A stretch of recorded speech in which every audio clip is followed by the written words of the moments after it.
Hello everyone, Gooey here, and thanks for checking out my video. I'm doing a little bit of an informal let's play of the Inside the Great Deku Tree from Ocarina of Time. There's a couple reasons I'm doing this. First of all, because I still need another week. I'm still taking a break between seasons of Gooey's Dungeon Dive, and we're moving on to Ocarina of Time. But furthermore, those of you who have been following along know that with Link's Awakening, I live stream the game actually, because I like to be replaying these dungeons to get my fresh thoughts on them, you know, look at them with a new fresh set of eyes. And so I'm playing through Ocarina of Time, but I didn't really feel like live streaming it, you know.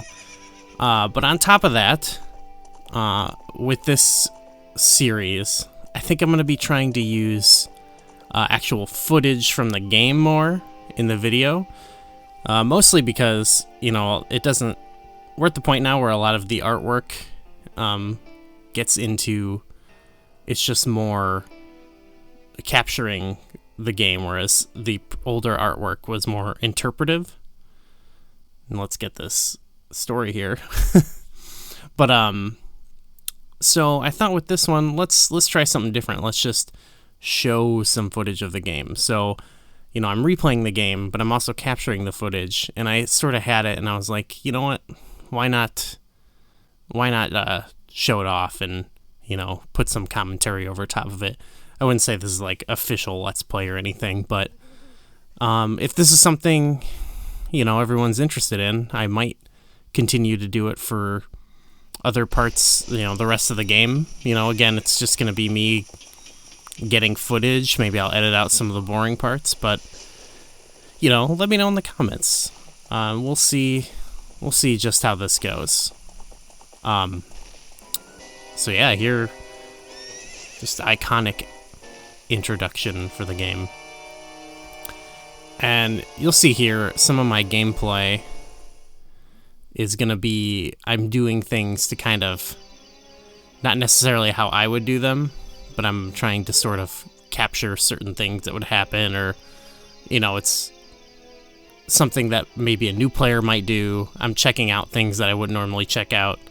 You know, interesting, because there's some things that I just haven't seen in a long time. So here we got some of the opening dialogue is from the very dungeon that we'll be playing, so that's pretty fun. You know, it's such a basic setup here, but I really love it. I think it really kicks you off into the game really well. Yeah, it's similar to A Link to the Past, I feel like, or really even Link's Awakening. All these early games just have such great introductions here. But I guess what's kind of cool about Ocarina of Time, you do this a little bit in Link's Awakening, but it gives you this little area, this little village, similar to Mabe Village that we're about to see here, that you can kind of, at your leisure, kind of explore around in and get a good vibe of, which I like. The Link to the Past intro is also sweet, where it just kind of throws you right into a harrowing situation, but this is a good middle ground of, it gets you straight into the action, but also, you know, you can have a nice little breather if you want. Not even a breather, but you can just kind of hang. We're continuing the trend of sleeping Link for 3 games in a row now, is it? Yeah, we had Sleeping Zelda. Does Link sleep in the manuals for the first couple of games?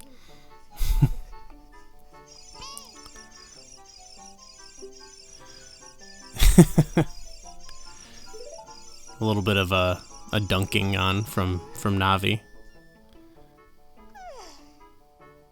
One thing I was really noticing this time here was just these renders of inside the houses.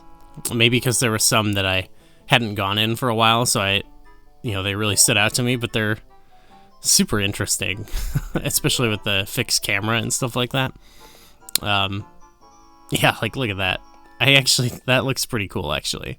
That looks more like something out of, like, Final Fantasy VII or something like that.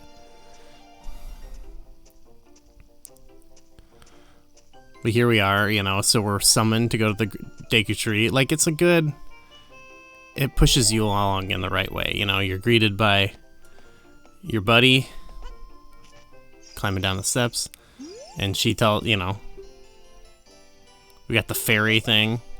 Good incorporation into the story, giving you this kind of companion. Obviously, we'll see that further in the series. So you got your buddy comes to greet you, kind of grounds you in the world even more, The Deku Tree's Meadow.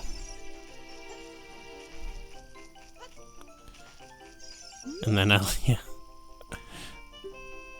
So you've got the bully Mido here, who won't let you pass without a sword and a shield, which is really actually a good idea from him. But similar to Link's Awakening now, we have to go and we have to find our sword. And we're not exactly given the shield, but it's a basic enough objective. There's light tutorials here, obviously, that are all optional, which I kind of go through here. So here we have the Z or L targeting tutorial, but it's some basic control stuff, which is nice. And then we'll see. We got some of the Navi hints here. We'll see from the Great Deku Tree, like, even more tutorial stuff. I think that's going to be really the focus of the dungeon, obviously. It's kind of a good hint here from this character saying you can, like, most of the items the shop sells, you can pick up in the forest for free, because it's stuff like Deku Nuts, Deku Stick, Deku Seeds. We see our shield that we have to purchase. Here's a lot of this seems pretty novel now, like just teaching you how to jump and camera control and stuff like that, but it's kind of a good introductory video game in general. I think when we did a Hyrule Compendium, that was, what's like a good first Zelda game, and I think we talked about this one. I did kind of ignore the Lost Woods for this part of it. You can go there, but we'll get into that later in the game. So you got this guy teaching you to pick up rocks. Here's something I noticed. So we go into Mido's house here, and I love his house is just full of treasure chests that mostly contain money, which I like, some light characterization. But then he's also got this, like, stand that he's got here. And I like that. It maybe gives you the sense that he needs to be the center of attention here, because he almost has like a little stage for him in his house. Nice little detail. Got some identical characters here. Forest Training Center up there, so that's another, it's like a tutorial area here. I don't get this guy's pose, but this is giving us another barrier from leaving the Kokiri Forest. And then I kind of go in here. This is a house I really don't ever go in, because it is purely tutorial text. But I appreciate this, that you can get this, in the game if you want. There's obviously a manual, but a lot of people now don't get that. But, and they give you warning. Actually, that's going to give you long explanations. But, and again, look at this interior. It's pretty cool looking. But yeah, we don't need to linger in here very longer. But I thought it was worth, I'm just kind of showing off some of the areas. Here we've got the Force Training Center. And if you read these signs, it's all about mostly stuff you can do with the sword. But we obviously don't have it here. We have to go through this hole of L.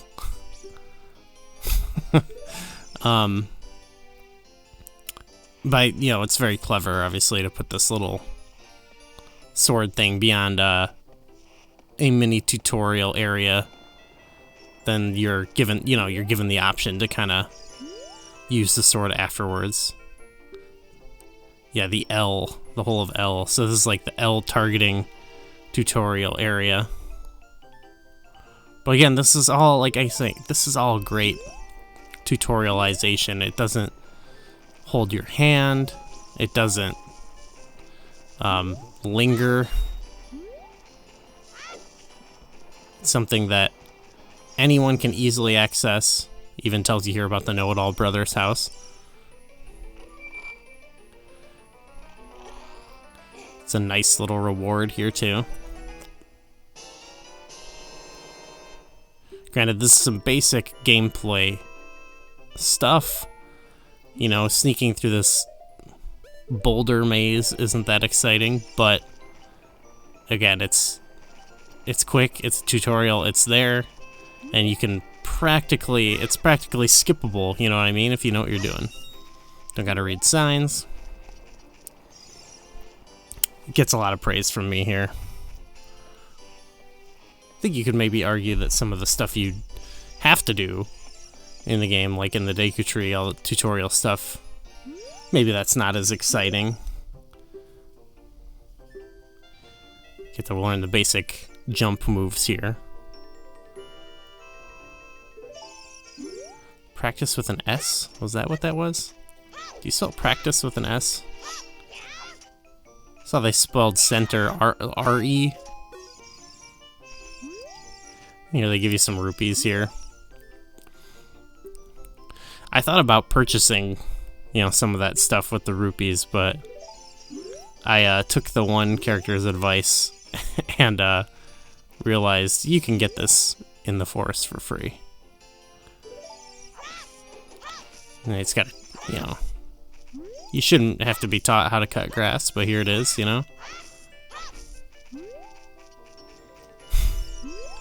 This one, if you thrust attack the sign correctly, you should get yeah, look at that. That's satisfying. I remember when I was a kid and chopping up the signs felt so incredible. So there's even this fellow who tells you about cutting grass, but okay, to contrast Mido's house with all the rupees in chess, Saria's house, your best friend, is just full of hearts. That's nice. That's intentional, right? This guy out here is bullied by Mido into cutting the grass at Saria's house. He said I'll let you keep anything from cutting it, and then I didn't get any rupees or anything. Just fine. Not too upset about it.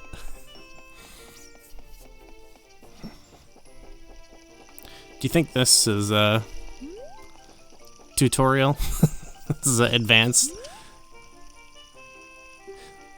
A lot of characters in this actually talk about being a real man, which I think is funny. Yep, they tell you to look around. Yeah, I guess this is kind of a loose tutorial there too. So this house, I have not gone in for so long. The House of Twins. And I was like, who are the twins?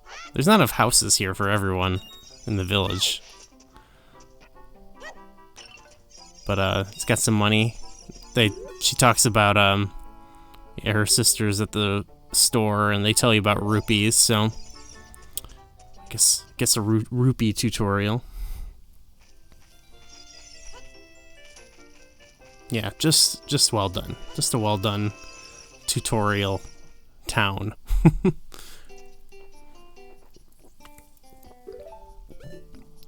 So we're gonna buy the shield and equip that. You'll notice I don't have the bottom screen because I could get a higher quality video without it with the software I'm using, and so I thought, like, we're not gonna ever see anything that important with the bottom screen. So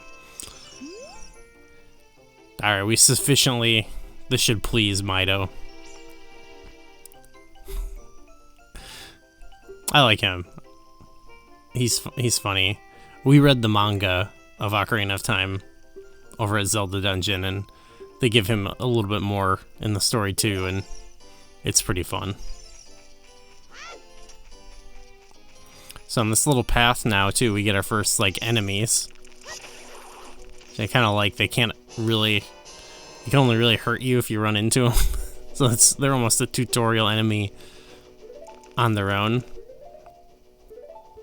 A little bit more forgiving than like the guards in A Link to the Past, that's for sure. I thought about using the stick on him, but then I don't know what happened there actually. Oh yeah, it doesn't seem to work. I thought I just got it, I might as well experiment with it, but yeah, we got enough Deku sticks here. We'll need them actually, so. We have returned with Navi. Oh, yeah, there you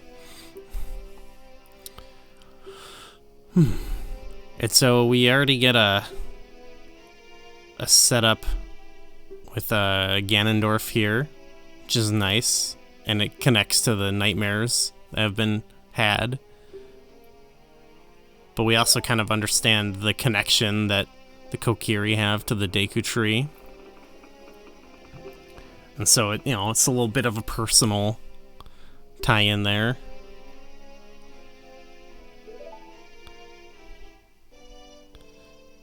You literally, you know, enter. This is like if Saharasla was a dungeon. And what a start this dungeon has. Look at this. Big, open chamber. That's definitely meant to be a, like, wow, like Zelda is in 3D moment. Oh, Navi here. So Navi here tells you to look down below the web. So I was kind of looking down there. So we already have the setup for the major puzzle, I guess, beyond all the tutorials in the dungeon. And I'm kind of reading. Thought I'd read some of these enemy descriptions to see what the game actually has to say about them. We got some Deku nuts, which I think are really fun to mess around with in this game. They're quite versatile. So I didn't go up to the vines, though I like that they have the vines and the ladder. It's sort of like, I don't know, do you get the Navi text if you go up to it actually? But I like the idea that for whatever reason you could not figure out that you can climb vines and you don't go up to them, so they give you kind of a ladder as a, you know, nudging you here. Kind of teach you how to jump some more, testing your knowledge. But then here, you know, it's impossible. Do not touch it. Yeah, see, now here you can't avoid the vine text. So I'm thinking here, I know you can't get by, but I was thinking from a new player's perspective, it just says do not touch it for the Skulltula or whatever. So I thought maybe someone could potentially try to climb past it, but they of course attack you. So we're kind of given, it's a very linear dungeon, but we're given here a barrier you can't pass. But we're immediately gonna get what we need to surpass it. You know, teaching how to open doors. Again, it's some light tutorialization. A lot of Navi stuff is either quick or ignorable. You know, that's good advice. Bounce the nut back. Actually, I failed at getting him. Here's my, watch this. Yeah, I start to approach while it's going back, and I've just gotten so much muscle memory. Here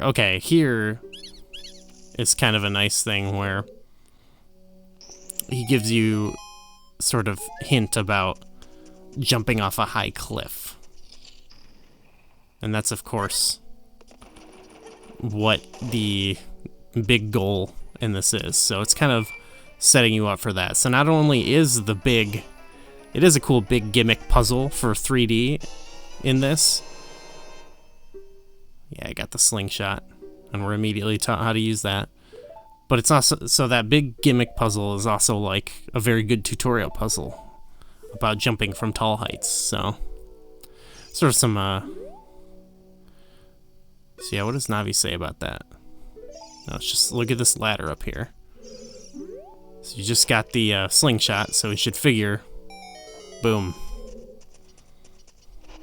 Some hidden vines here with the chest. And it's just a heart, I believe, but it's sort of to show, like, look, there's gonna be some hidden things in these dungeons. And they do actually sort of up the hidden, or like the bonus collectibles in this as it goes on, which is kind of nice.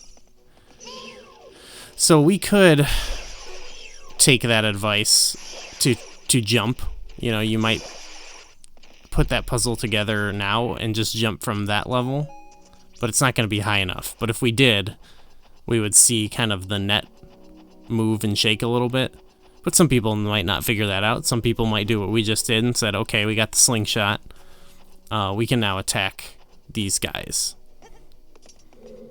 And up here we're greeted by a new type of Skulltula. I love enemies like this where there's like a few different ways of defeating them. I just go here with the basic stab, but oh. And this is a totally optional room, but maybe not for a new player. Here we're shown a couple of things. Oh, I thought, how do you know, does the game teach you about a torch? You know, so it gives you a little hint about the ability to burn torches. Boom. But all it does here is open the door. And then there's an obvious switch you can step on. We get a little bit of some more jumping. Again, it seems very novel. Just jumping, some platforming, you know, 3D platforming. Compass. And the compass here immediately shows that there's a chest in the room. I kind of take the good strategy of killing this thing before trying to get over there. So it becomes a pain trying to jump around it. A little bit of Deku nuts. Don't really have to do that, but I think I wanted to Deku nut and then jump attack him, but you know. There we go. Turn that Deku nut into a Deku stick. And not only over here do we have the chest, but it leads us to our first optional collectible in the game.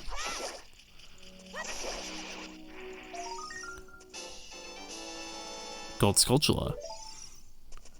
I think that's to kind of show, you know, these aren't gonna appear on the map with the compass. Maybe I'm overthinking this, but it really does feel like, you know, a true tutorialization It's not overt. It's just clever. I noticed here you can see the Skulltulas from across the way. And you can see that, that heart just lingering out there. So you can just hit him from behind. That's nice. So here I was trying to think from the perspective of a new player, you know? Like, if you didn't get it before, that heart, it's got to be telling you to try and get it, right? Boom. I love that. I love that puzzle. I know it might seem basic to a lot of people, but there's 2 gold Skulltulas here.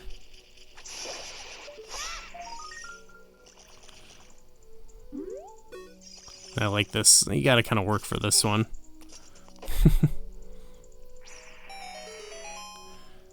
Just a little thing there. I think some people could miss that, but you know, we've got the lighting. The torch lights and burns away the cobwebs.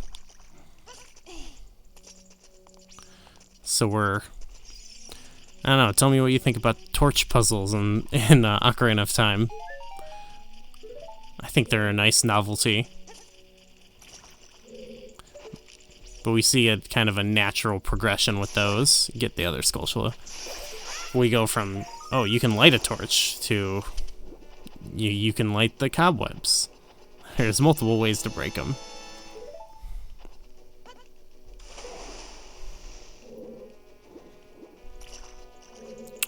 It's all very basic, but I just can really appreciate... Whoops. I struggled here a bit, actually. I think I do that again. Oh, that's funny. After that, I was sick of it.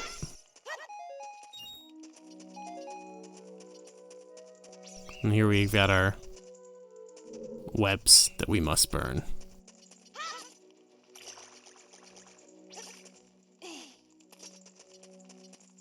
So you can mess this puzzle up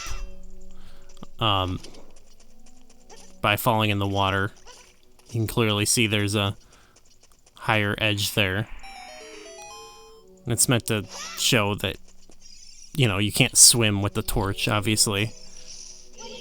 That's some footage I was like, do I mess this up on purpose? But I just kind of went along with it.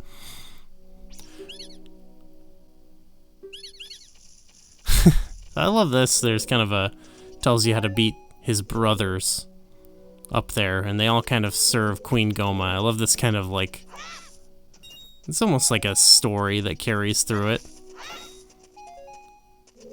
I love that sort of thing in a Zelda dungeon.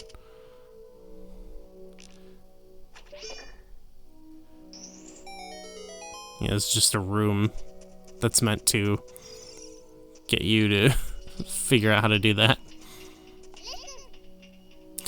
And now we have now it's just like we run the gauntlet of learning all the more things you can do in the game that don't necessarily tie to anything in this dungeon, like diving to press A button. They give it a little timed element. It's not hard, but it's a simple little challenge. If you try to go across there, you get knocked off by the spikes. So, you know, learn by doing.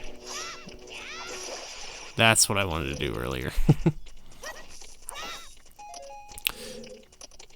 We learn about block pushing, you know, fundamental to the Legend of Zelda. I think, yeah. There you go. A bit more complicated than in previous games, but, you know, requires it in 3D a little bit. Oh, here's the room where we learn something even more special. That you can burn 2 torches. I know. It's crazy, right?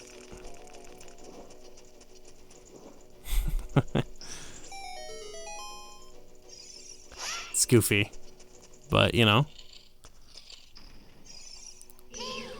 Ocarina of Time has kind of the same sort of dungeon thing as A Link to the Past, compared to like Link's Awakening, where it can look at these guys. This is our first it's our first enemy that can actually like move towards us and attack us. So we got an upping of the difficulty. I like that. It's like I was saying, like in A Link to the Past, it can like slowly introduce you to elements throughout the game because it's a bit longer. Like here, we've had this in the 2 previous games, but a bombable wall that we can't access now. And you can come back to the dungeon later with bombs and get a little something for it. It's kind of a nice little feature. Wish more dungeons did that, actually. Stuff like that. I know I can think of other examples, but yeah. So yeah, like A Link to the Past, Great Deku Tree, it starts it off a little bit. Obviously, you get a hot intro in A Link to the Past with the combat and everything, things are moving fast, but in terms of the dungeon exploration, and puzzles or whatever, it's a bit more simplistic navigationally. And so we kind of see that here in the intro of Ocarina of Time. We're going to see, similar to the Light World dungeons, these child dungeons, ease you into the game more than, say, Link's Awakening does. We get our final torch puzzle to burn the floor. Can't jump through it this time. I wonder if anyone had a hard time putting that together, of rolling with it. And here we get the order to kill that guy's brothers.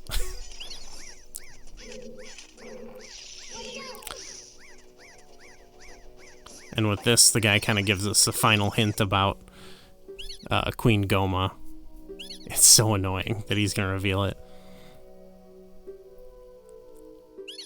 Just kind of telling you got to stun her and then hit her with her sword. This, we'll see here, some of my playing where I'm like trying to capture specific footage and not do what I normally do, because this fight would be a lot quicker if I just played it like normal for me. But I wanted to show off some of the, you walk into the room and you kind of had these visual cues of something's above you. So then a player would think to look like, oh, I better look up. And this was very creepy to me as a kid. Entering this dark room and you look up and just see the eye. Yeah.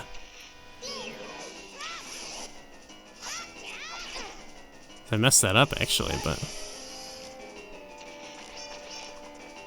see, I'm trying to show off here the way, different ways you could potentially stun or hit her.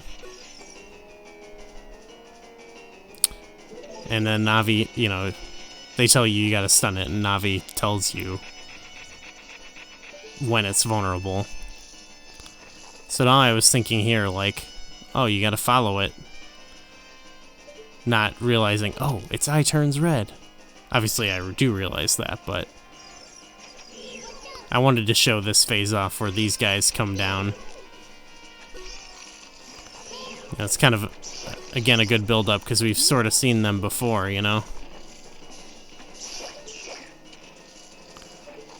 Again, if I was playing like normal, we'd never see them and the fight would be over. It's a very easy boss, but now we wait for that eye. And that's basically it.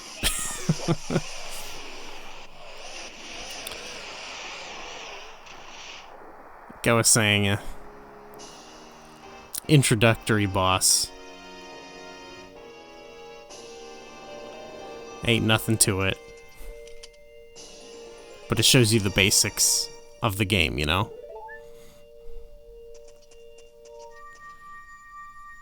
I love these portals that go out of here.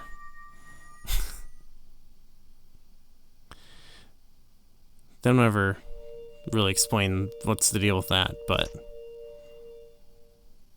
I like it.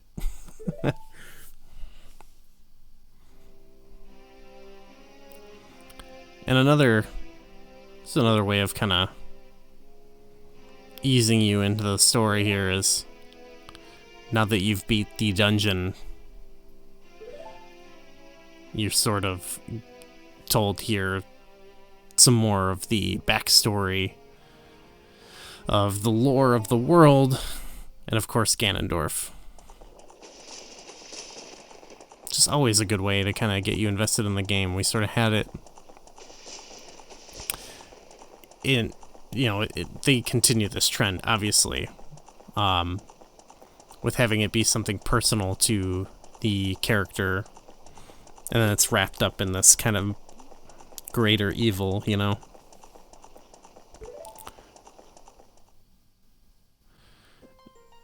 And I'm imagining, you know, being a fan of A Link to the Past in the 90s, and then this coming out, and kind of seeing these images here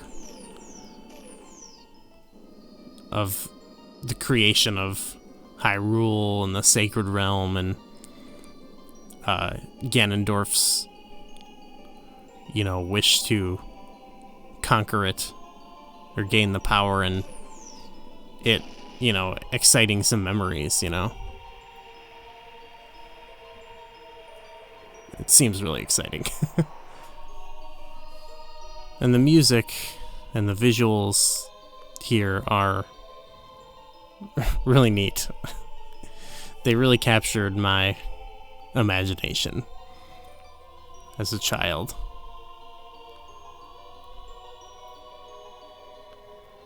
And I always loved this kind of abstract interpretation of the goddesses and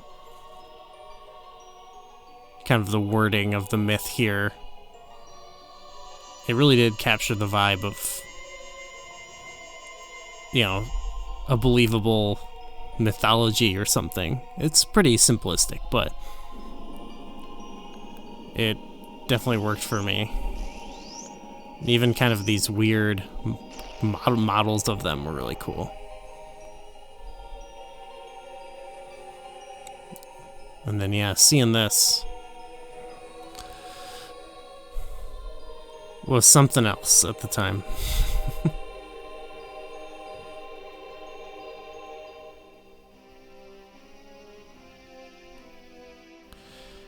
The Desert Man in black armor. Sort of, again, if you're a fan of A Link to the Past, look at Link chilling here. Oh, man. So we broke the curse, but he was doomed from the start.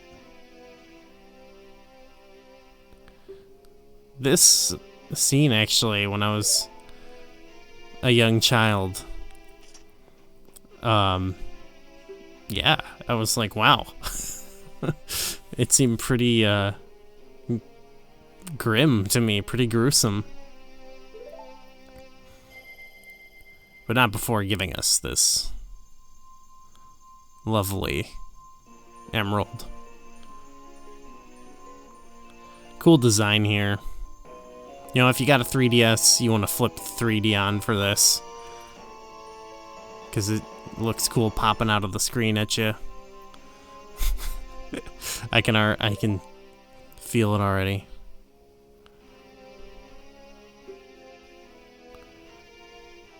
Throwing that line about the Sheikah Stone.